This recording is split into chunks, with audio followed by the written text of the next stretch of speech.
Part 1, Understanding Yourself as an Intuitive Person.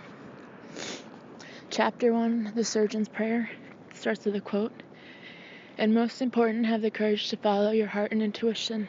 They somehow already know what you truly want to become. Everything else is secondary. Steve Jobs. Back off. Leave her alone. She's had enough. Finally, someone had noticed I was finding the whole process more than a little overwhelming. Childbirth is the end of one's personal dignity at the best of times, but in my experience as an extreme sensitive, it had become the choice point between life and death. I lay clutching the side of the hospital trolley, trying not to cry. I was surrounded by 16 people. It's amazing how you can still manage to count when you're stressed. With what felt like fence post wires poking out of my femoral arteries, I looked around for the surgeon. A very nice woman whom I had met numerous times in the build-up to the situation, hoping for some reassurance. She was standing in the corner with her hands covering her face, and she was moving into something much like the prayer position. It was at that point that I had a blast of realization. The reason the surgeon wouldn't look me in the eye was nothing to do with whether she liked me or not.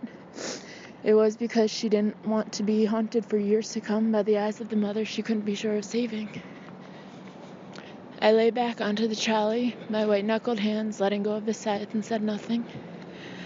As I looked up at the ceiling, more and more excited faces appeared above me, all introducing themselves. Apparently, what I was about to go through was a once-in-a-lifetime, not-to-be-missed learning opportunity for any obstetric medicine intern. In that moment of faith, I had the most incredible experience of feeling. I had zero options, no choices at all. I knew that if it came to the crunch, the surgeon would save the baby and let me go. She was aware that I had another son and a husband, that there was only one option. I can still hear myself saying the words, "What will be," as I relaxed into feeling. I let the anesthetist begin his job of injecting the drugs, as I quietly mumbled the countdown to blackness. Faith, trust, feeling, and letting go. The true essence of power and letting go is spoken of in many spiritual contexts, from experiencing God to feeling completely at one with ourselves. We're all in search of some form of peace.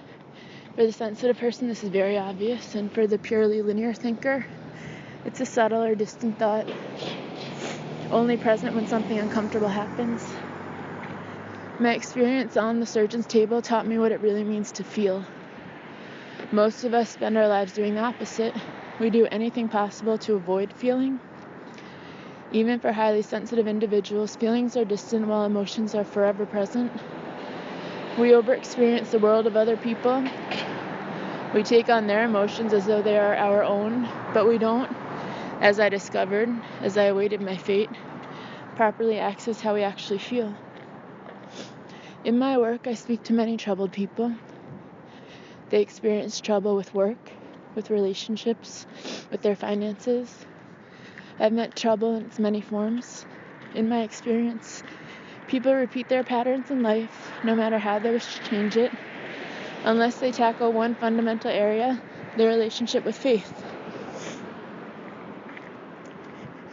The dictionary definition of faith says it's a complete trust or confidence in someone or something, or a strong belief in God or the doctrines of a religion.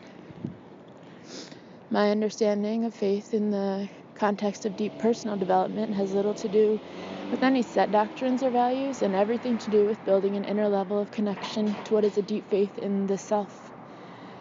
This is a faith built on the firm foundations of feeling, trust, and letting go. For the sensitive person, the building of feeling, trust, and letting go in order to experience self-faith eventually becomes a necessity rather than a luxury.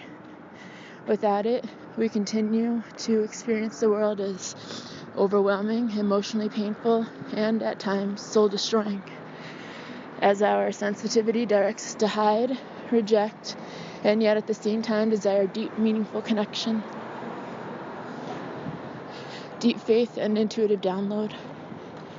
As I returned from the blackness, I found myself gazing around what I soon recognized as the hospital's recovery room. A nurse sprang to life when she realized I was returning to the world. It's funny what you observe during moments of deep stress.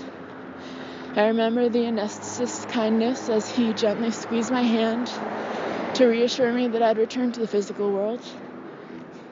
I remember his joke, and then I remember the pain. It's true what they say. Tremendous pain does make it impossible to speak. I had just gone through surgery for a complete placenta previa and placenta accreta. Individually, these are severe pregnancy complications, but together they could have resulted in my death.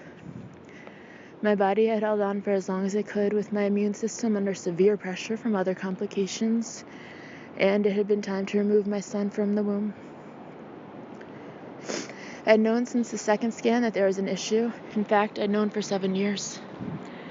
People ask me why there's a 7-year gap between my two children. This is the reason. It took me that long to build up the courage to do it again. So how did I know I'd have the most severe complication they see in obstetric medicine? I knew because the intuitive self told me. It told me at the birth of my first son, when my blood pressure crashed and my face turned lily white, my lips blue. It told me his birth would complicate that of my second child. It said, you have to be careful with the next one. One false move and it'll kill you. And sure enough, that's exactly what happened. I was told to prepare myself for the worst, to put my affairs in order before the operation, to expect intensive care for weeks if I survived. My blood was matched, prepared, and ready, along with the forms to send my womb away. The obstetrician, pen in hand and form under my nose, said, if you ever get pregnant again, Heidi, it will kill you. We won't be able to save you. Familiar words. Some would say, with such clear insight, why would you have another child? Well, I had a very strong intuition that my second son was to come into the world. I can't put it into words, other than to say it was a deep intuition, one that wouldn't leave me alone. I finally plucked up the courage just before it was getting too late in life. Throughout the process, a very deep intuition followed that I would be okay. It was a strong feeling of faith and knowing that all was well. It seems that an intense state of long-term stress brings a serene awareness, perhaps a deeper connection to a different part of ourselves. I didn't have the tunnel of light or an out-of-body experience, just a deep internal knowing that worry is futile. This went on for months. Indeed, it largely remains with me now. A few days after the surgery, the surgeon sat on the end of my bed in the hospital. She said quietly, some kind of miracle happened in there, Heidi. So much so that I can't believe it. I'm sorry, but I had to open you up to check again.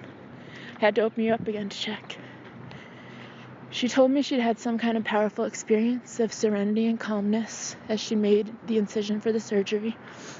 She explained how the room and everyone in it had become incredibly peaceful. It was like nothing she'd known in her 30-year career. But she couldn't help adding that my situation had put 20 years on her. Miraculously, even though she made sure it was now useless, the surgeon had managed to save my womb. I was grateful as I wasn't yet ready to give it up. I did do so a year later, along with my ovaries, but I needed the time, as any woman does perhaps, to think about going through that particular surgery at a young age. It was the time I needed to grieve the letting go of what I believed was my womanhood.